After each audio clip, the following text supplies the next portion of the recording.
Hey, David. Here we go. Give me a second to unmute. Hello. It's good to see you. Yes, yes. I know, I'm excited. People, oh, let me go ahead and mute my Slack notifications so that I don't harass everyone with that triggering sound while we're talking.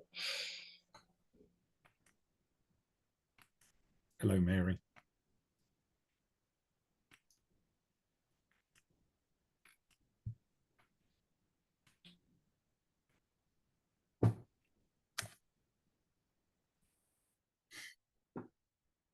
How have you been?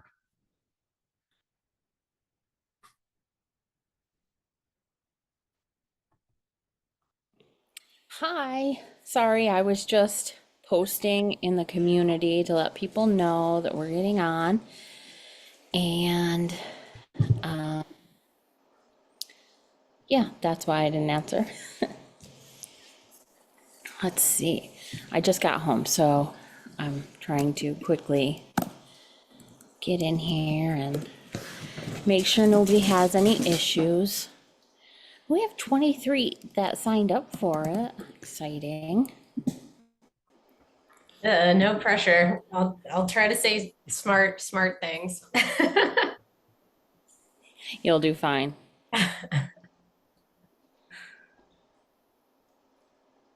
Awesome. I guess we should give folks a couple more minutes to join and then we can get started. But as you're coming in, and to the folks who are already in, you can go ahead and put in the chat if there's anything specific around. So today we're going to be talking specifically about onboarding.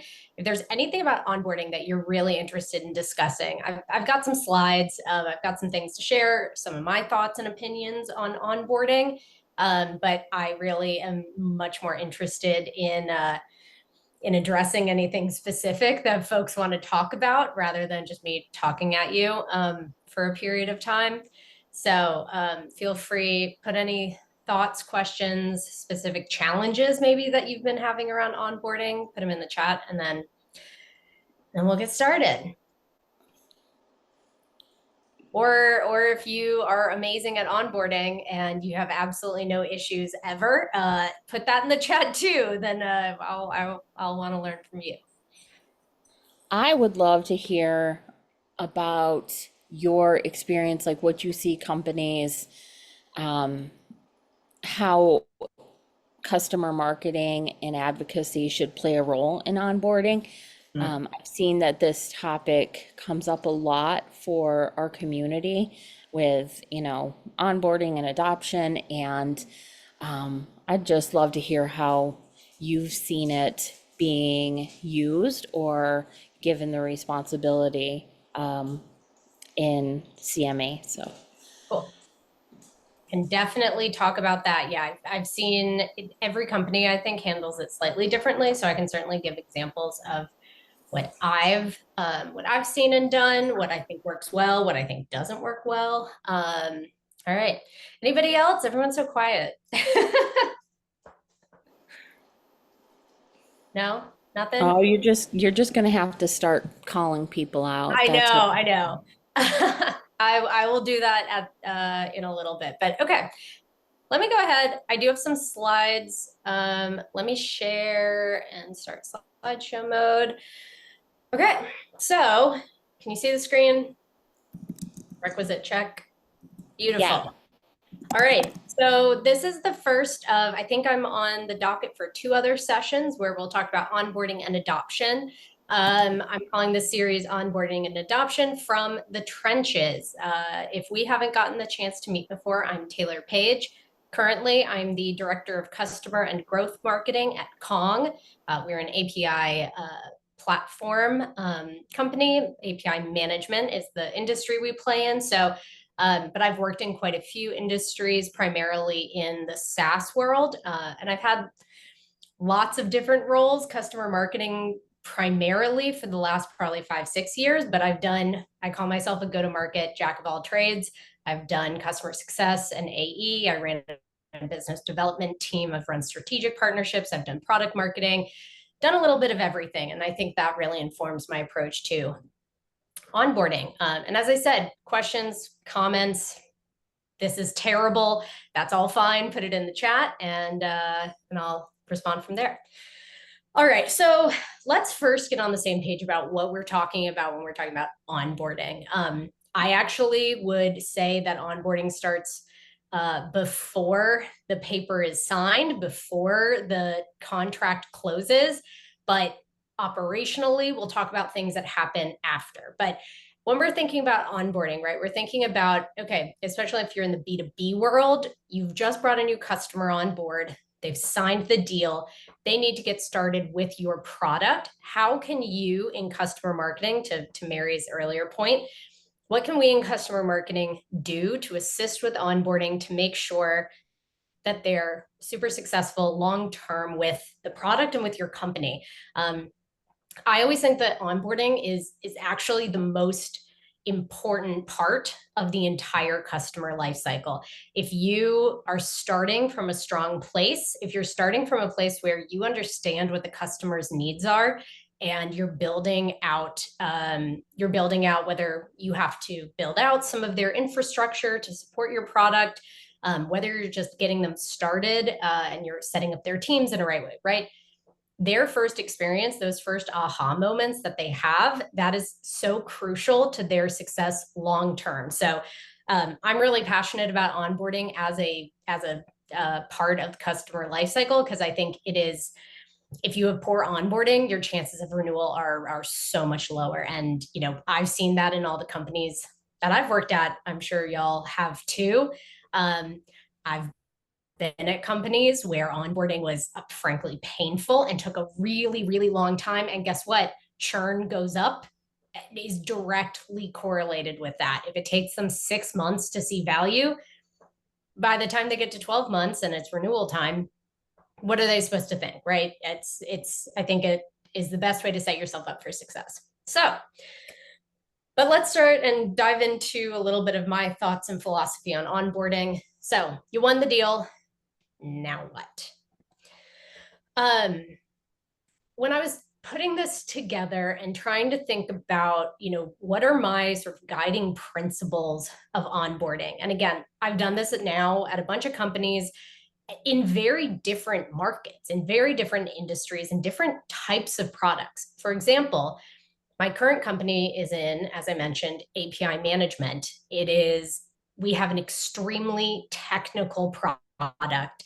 Our onboarding process often involves lots and lots of professional services hours, lots of meetings with technical account managers, a ton of documentation, right? It's a very, very technical process. I've also worked at companies where the product was very, very light in terms of the user experience and the user interface. And getting people started took literally 4 clicks. So it really can run the gamut. But across all of that, this is what I think are my guiding principles around onboarding. Personalization, which of course, as marketers, we know is everything and something that we're really focused on. But I have some thoughts about what you can do realistically with personalization when it comes to onboarding. Consistency, so key. I talked about onboarding actually begins before the deal is closed. And I think that consistency really plays a role in there. You want to make sure that everyone across the organization, from SDRs, sales, marketing, product, post sales, that everybody is using consistent messaging, because reinforcement is really important. That's spoiler for one of the slides coming up, but reinforcement really, really crucial in having successful onboarding. And then number 3, keep it simple. I think we as customer marketers, one of our superpowers and real strengths within an organization, what we bring is a constant reminder to put yourself in the shoes of the customer, right? To do some outside in development.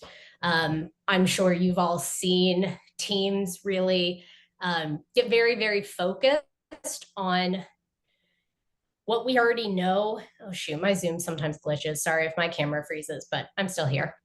What we know internally about the product. Remember always, and I think we as customer marketers are so good at this, our customers don't know anything about our product. They don't know anything about our service. So even if what we're selling is complicated, onboarding needs to be boiled down into a way that it seems really straightforward. So what do I actually mean by any of this? All right. So number one, personalization is king. I think it was Erwin who talked about customer data. Customer data is something that I think about all the time. I don't always have good customer data that is probably relatable to some of y'all. I think, we want to have the ability to do high levels of personalization, and you need data to do that. But sometimes you got to work with what you have, right? Onboarding waits for no man.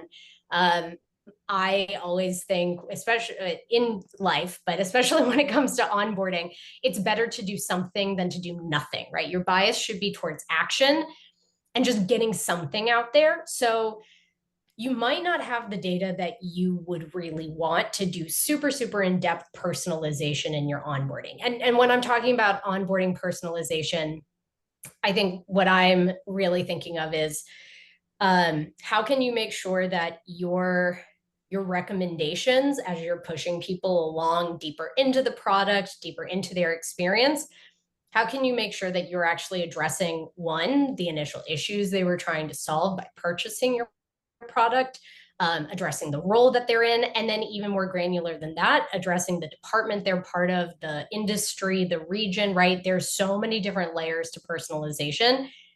You can have an onboarding, a set of onboarding sequences, campaigns, et cetera, that are incredibly detailed and incredibly personalized. But I don't know about y'all. For me, that's a little bit of a dream. That's something that we're working towards, that we are looking to get to, but it's better to have something than nothing. So that's this first point, right? Work with the data you have while also making sure that ops, whether that's revenue operations, sales operations, marketing operations, product operations, making them your best friends to make sure all your data is in the right place, that it's clean, that it's accessible. Partnering with them to improve your data, but working with what you got. You have to do something. And so even a little bit of personalization goes a long way. In the same vein as that, segments, and especially tied back to your original personas, that's your friend. Those are going to be your best friends. This is something that I do a lot. So, for example, I can talk about my current company and how we do onboarding. So we don't currently have all of the data, I guess, plumbing that we need throughout all of our systems to do as in-depth of personalization as I have on my roadmap. However, we can do a little bit, right? We understand, okay, this person, they have this type of role. Because of that, they are going to fall into this segment and they're going to get this onboarding sequence, both email, in product, webinar suggestions, et cetera. They'll get that sequence based on that persona.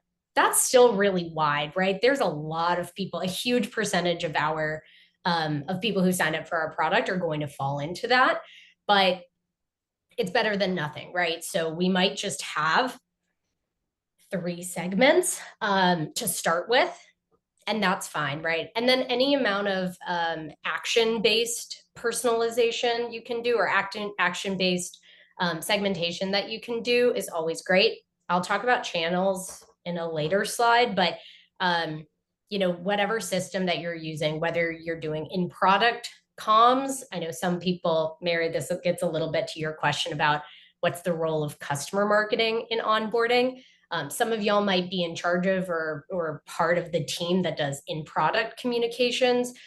Maybe you do push notifications, depending on what type of what type of product or app you have, if you've got email campaigns, if you're doing display or anything on the kind of paid or digital side. But even if your segments are user and admin, and then if somebody has reached whatever your predetermined activation point is or not, even just that amount of branching is going to go a really long way in making that onboarding more relevant to the audience that you're addressing it to.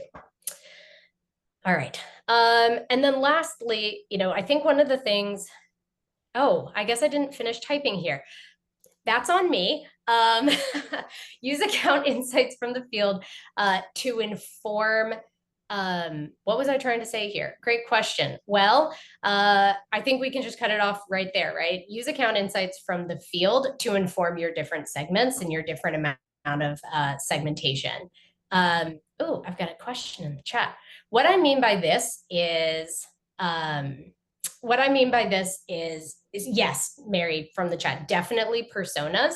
As you're building out your initial personas, I'm operating from the assumption that you already have some basic personas identified.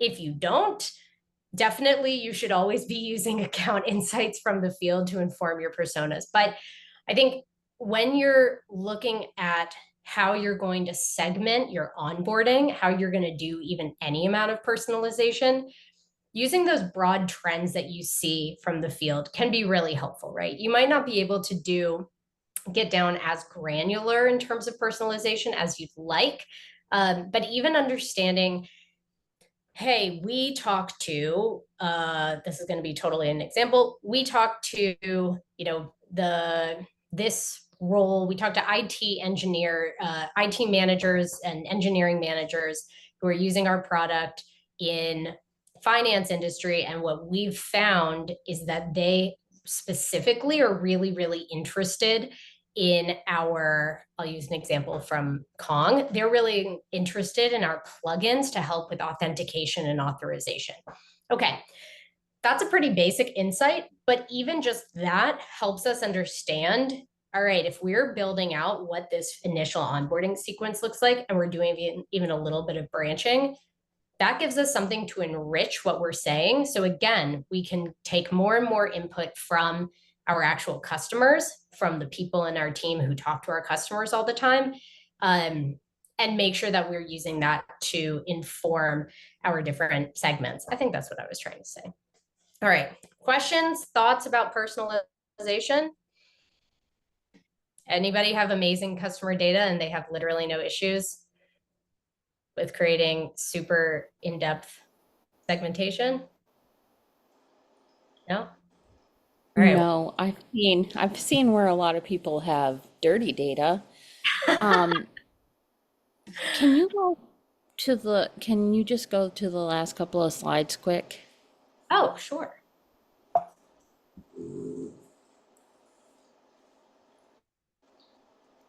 Oh, I meant before the ones we were just looking at. Sorry. I was like, yes. Okay.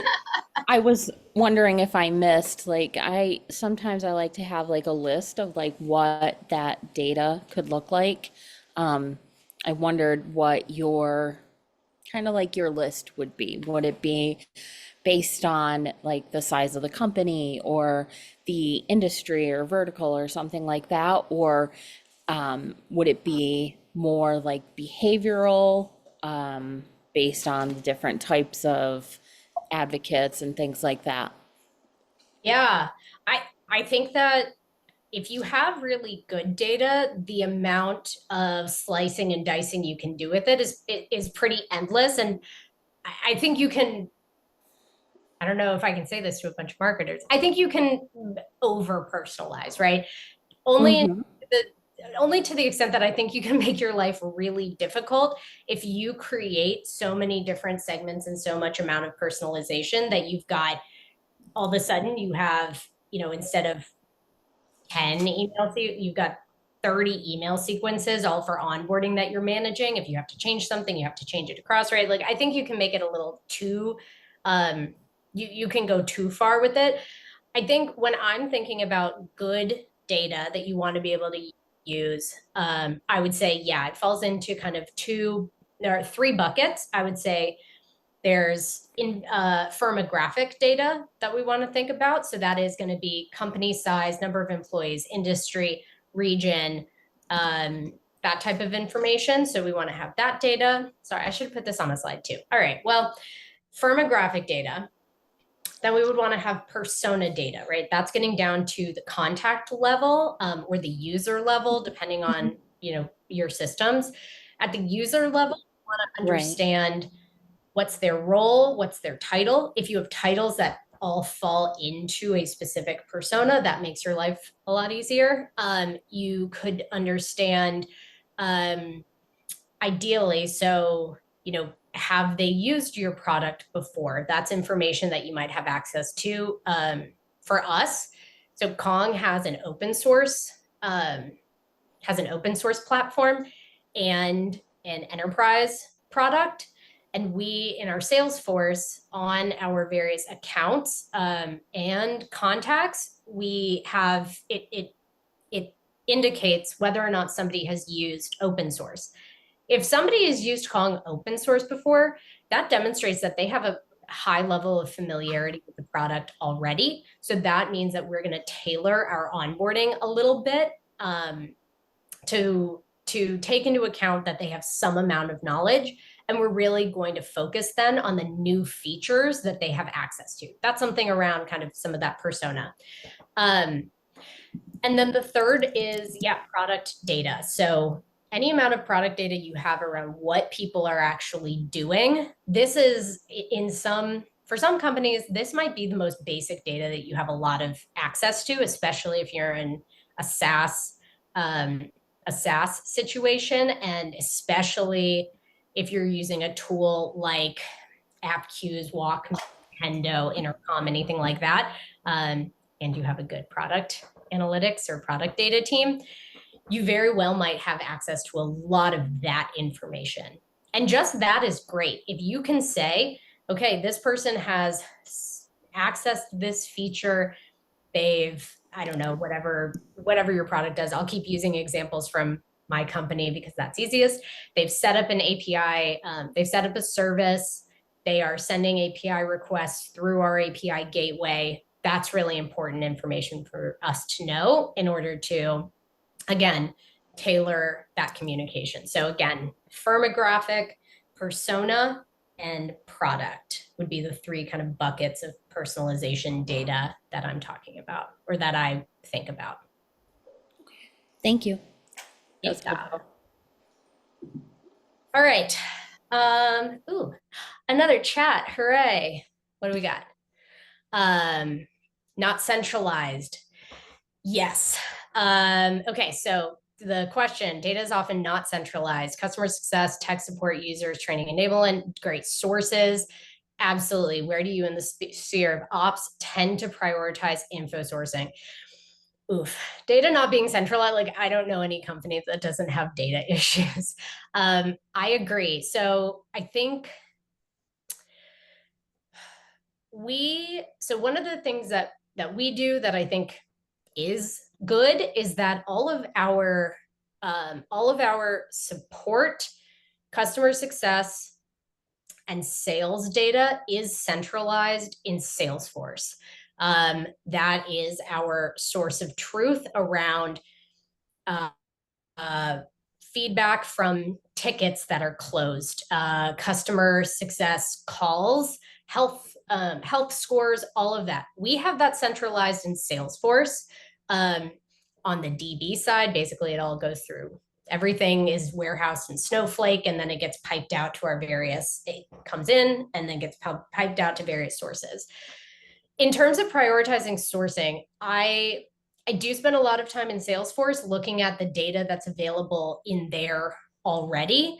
But I also will say, as much as I love to do everything at scale and in a programized, processifized way, sometimes you got to go to the source.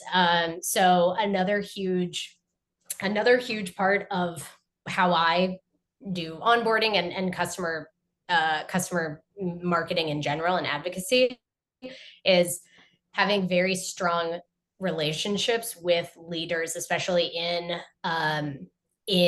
our customer success, professional services, customer education, and support functions, because you're right. Sometimes you can glean insights from those conversations that it's not possible to account for anywhere else. I I wish I had a better solution for that. I think in person or like different tool sifting for data, it's something that I think we all would like to automate a lot more. I do think that that is a broader organization wide challenge, not just for us, but at other organizations I've worked at. I think when you have a really strong ops team, and if your organization is set up where you have somebody who runs operations who is at either the VP level, the executive level, that all of a sudden I've found in my experience, you start to get a lot better data centralization because there's an executive opinion about where data should be. If that's not the case, I have absolutely been in this position where data is just sort of squirreled away in like 100 different places and you have to go root it out. I do think customer marketing can be super valuable within an organization. And one of the ways that you can prove out your value is by becoming a hub for all of these insights. And that could be through more of like a voice of the customer style program, or it could just be that you as the customer marketer are understanding where all of this data lives, centralizing it, and then regularly doing, an audit for deriving insights. So that's how I handle things in my current company. I will say, like, I feel pretty fortunate data wise. We have really, really strong operations. So I typically can get my hands on the data I need, but that has not been the case at every company I've worked at. And sometimes it is pretty manual. Does that make sense, David? Does that answer your question?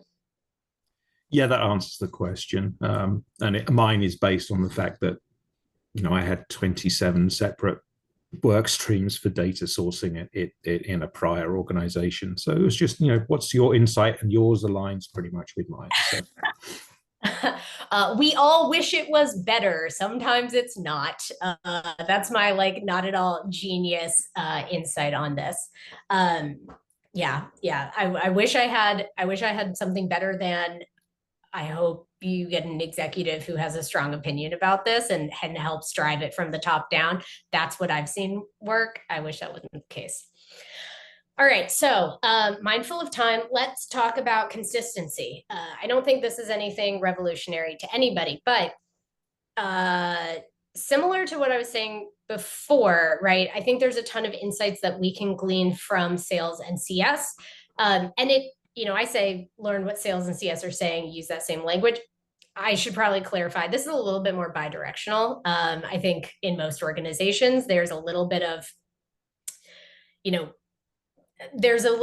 push and pull between who's defining our messaging, right? From a org level, it tends to be, right, product marketing, and marketing often has a big role in defining your messaging.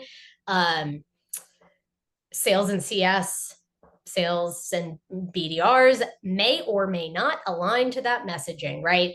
And you often are going to experience in organizations realistically a little bit of divergence across what different people are saying. And that just gets amplified when you add in product, right? So if somebody then starts using the product, especially if it's a SaaS product, all of a sudden you've got now another place where they're receiving information, whether it's direct or sort of just through experiencing the product, on what it is your product does, how we talk about it, what language we use. So I think this is, there's lots to be learned from sales and CS and what they're saying, especially if what they're saying works.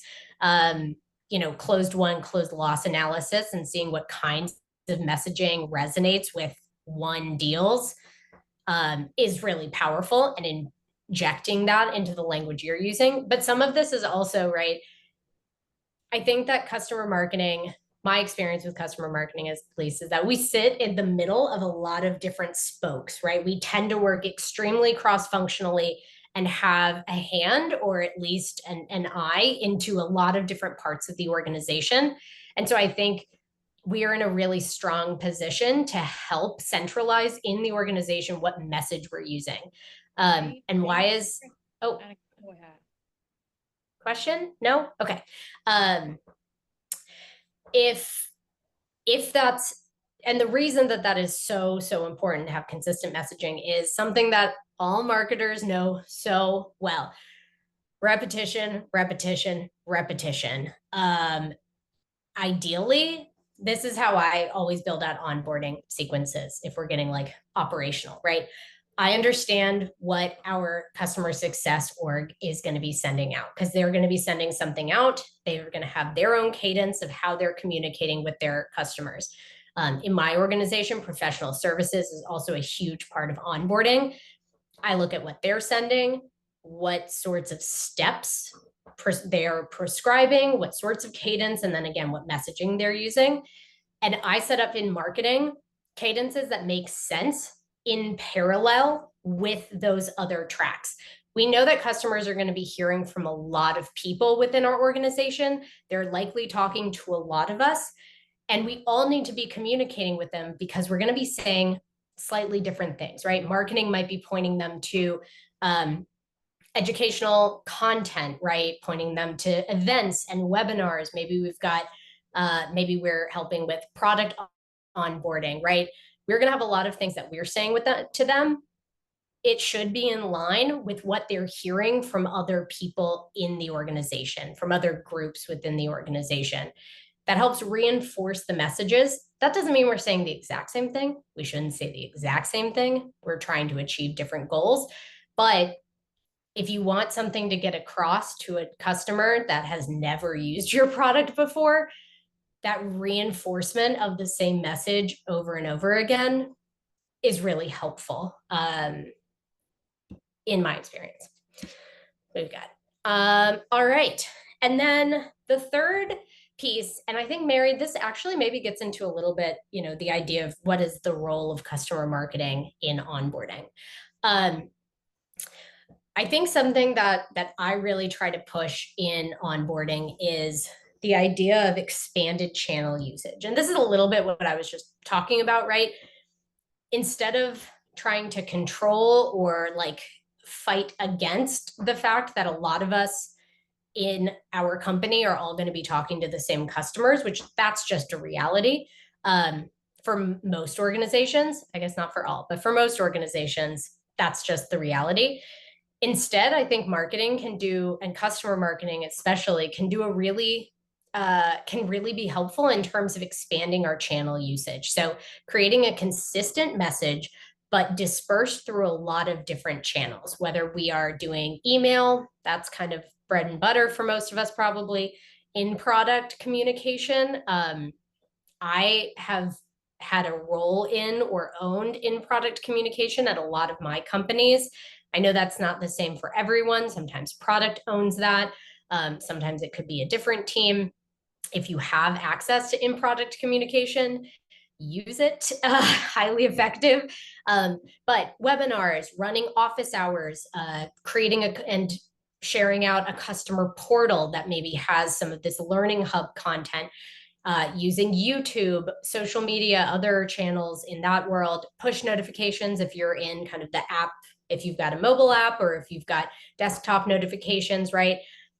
There are so many different channels that we can use to stay in front of our customer. And I think a lot of times these channels are used for new business, right? In the marketing world, all of these channels are used by pre-sales.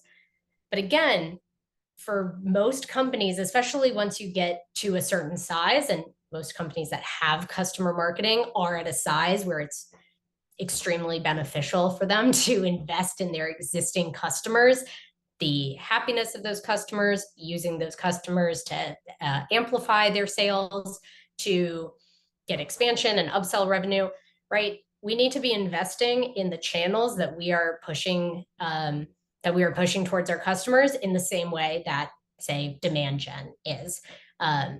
If any of y'all are customer marketers who sit within demand gen, you probably already do all of these things, but this is something that I really evangelize at all of the companies where I run customer marketing or have run customer marketing, is like, let's get creative about how we're talking to even our existing customers. And of course, in all of those channels, we are using the same message. We are being consistent. We are repeating ourselves, because we know we sent out 3 emails that basically all said the same thing, but the customer does not know that. So that is, all right, that's pillar number 2. And then, all right, pillar number 3, keep it simple. This is something that when I started at my current company, I'll be honest, it really kind of threw me for a loop. My previous companies, especially my last company, we had amazing onboarding. I was so proud of it. It was amazing. It was step by step, super straightforward. We had for users and admins of different org sizes. It was great. Very proud of it. That product was really simple in terms of the user experience. It was really just not that complicated for a customer to get up and get running in that product. We did a few things, right? We sent out emails, we did display ads, we did in-product, we ran office hours, right? And then they were on board, and then they were happy, and it was done. When I got to my current company, I looked at the sort of matrix of all of the products and combinations that people purchased, and just even within those different products, and was absolutely gobsmacked by the complexity of onboarding. I had no idea. Oh, I'm glad that my camera froze in that face. Great.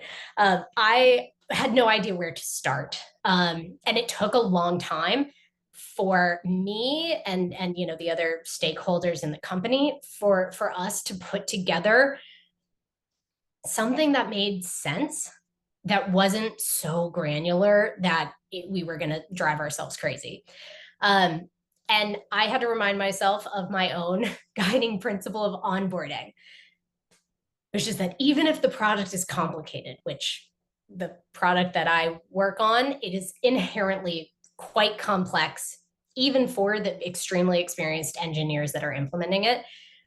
Onboarding doesn't have to be. Onboarding should be the place where you're taking all of the 1, 2, 3, 4, 30 things that you need to do to get started and be successful with the product, and really breaking it down into small steps. Really thinking about it as you take one step and you check that off and you accomplish that before you do the next thing. And, I don't know if this is relatable to any of y'all. If you all work at products that are extremely user-friendly and quick to get started, I'm jealous. But I think that either way, right, the principle still applies. So we had to go back to basics. Checklists and step-by-step guides are always your friend. We know that they work from the gamification element. People love that feeling of, I know what to do, and now I've done it, check. If anybody uses Asana, when you complete a task, a little unicorn goes across your screen, right? Super basic gamification. If you have gamification capabilities within your product or any of your other channels, use it. Even if you don't, though, just having some step-by-step guides that acknowledge once you've reached a specific milestone, and checklists that can do that maybe in product or in email or through an office hours, what have you. That's your friend. And that's something that we've had to implement by really, again, going back to basics and identifying how can we make this customer successful in as few steps as possible. in a way that's going to make them feel like they accomplished something and not like they're just slogging through 8 months of onboarding. With all that being said, this second one I think is maybe a little bit more, okay, we're talking about onboarding. Nothing is like that, is that out of the box. But I do think, especially depending on what audience you're serving, but I think for everyone, you want to balance structured and prescriptive instructions, so checklists, step-by-step guides, with encouragement for exploration. What I mean by that is, I think there's a good balance to be struck between allowing customers sort of a little bit of free range to just explore. If anybody works in does in-product communications, and you ever look at how quickly people X out of in-product messages and guides, you'll know that there is just a basic human nature to want to get your hands dirty and try things out for yourself. And I think that allowing that within your onboarding, whether that's, and I'm speaking maybe a little bit philosophically, but within your onboarding, you want to encourage that exploration. This is how people can really get familiar with your product. At the same time, you do want to have some amount of structured and prescriptive instructions so that, again, they feel accomplished, it's straightforward, it's something simple. And I think finding that balance, that's going to look so different for every product, for every industry, for every persona within a product. But I think just being mindful of that balance is something that I always try to keep in mind. And then, oh man, this last one is definitely something that I have learned through doing it badly in the past. It's really important to think about the flow. We work in sequences and campaigns as marketers. Like, this is a duh, but I have made the mistake, so maybe some of y'all have too. Really important to think about, what are they getting first? Absolutely, first thing that they receive from your product once they've inked the deal and signed the DocuSign, or however you close deals in your organization. What do they get first? Okay, then what do they get second and third, and so on? I know this maybe sounds so obvious that you're like, why did you put this on a slide? But again, I have made the mistake of kind of just launching onboarding comms without really thinking through, okay, what is the best customer experience here? What do they need to get first versus how can we edit out what they get first and make that into a second? Okay, what do they really need second? What can we cut out and instead share third, right? But thinking about, and some of this is how I always do it. I dive into products. I really try to get extremely familiar with my product, whether that's talking with the product team or customer success, professional services, customer support, sales, what have you. But the more familiar that you are with your product, even if it's something like API management, which is not my wheelhouse, the more familiar you are, the better you'll be able to help think through what a customer's experience of getting started should look like.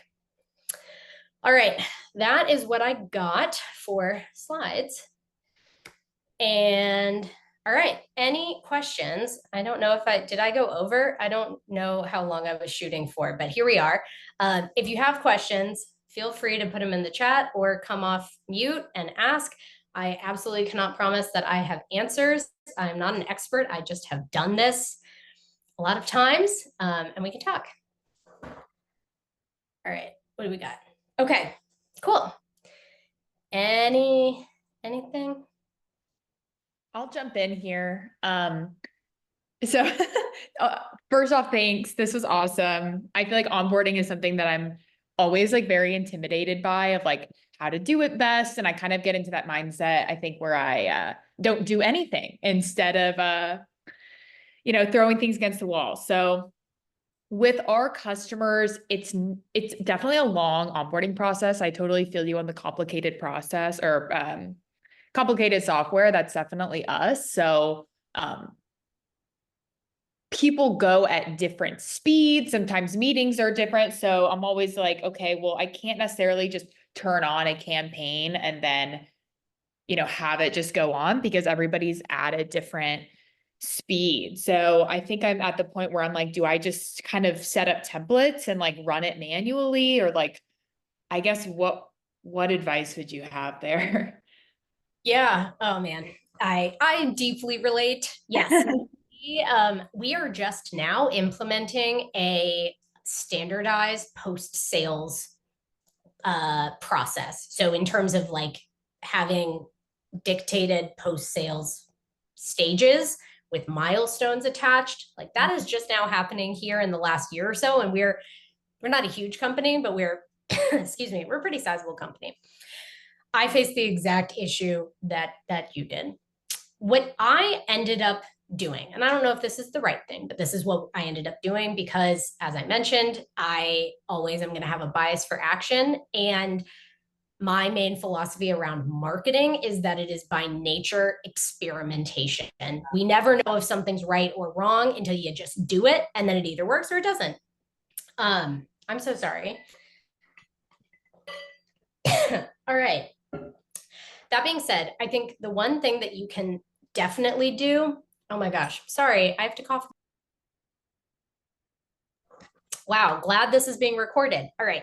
I think the one thing that you can always do is if you can't do, if it doesn't make sense to at scale do prescriptive onboarding, and especially if another team is handling that, you know, as long as you have somebody who's helping customers get started, what you can do is take more of a like awareness and education tack at it. This is what we did. So, you know, we weren't able to, or for one of our products, we were not able to set out my sort of ideal onboarding process for the exact reasons that you cited. Every single customer is different. What we were able to do though was at the very least segment into a couple buckets of, okay, this is a buyer persona, this is an operator persona, this is an end user persona, and then create some drip campaigns, primarily using email for this product that really highlighted and reinforced the investment that they've just made. So whether that's sharing success stories of customers who have gotten onboarded, whether that's maybe for an operator or end user, something more like sharing educational courses that you might have, sharing any of your maybe talking about new product features, kind of standard like newsletter or product update content, dripping that out in a way so that they're at least regularly hearing from us.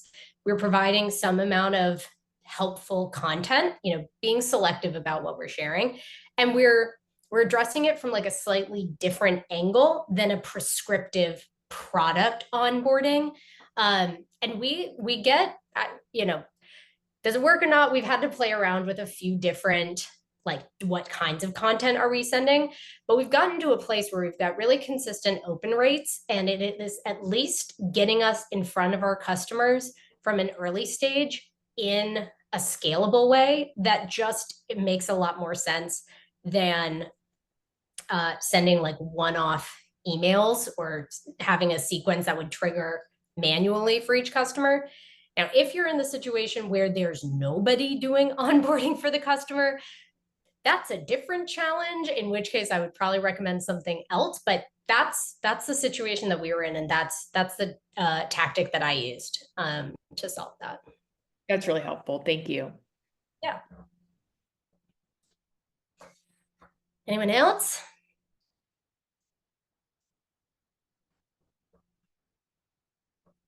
Okay.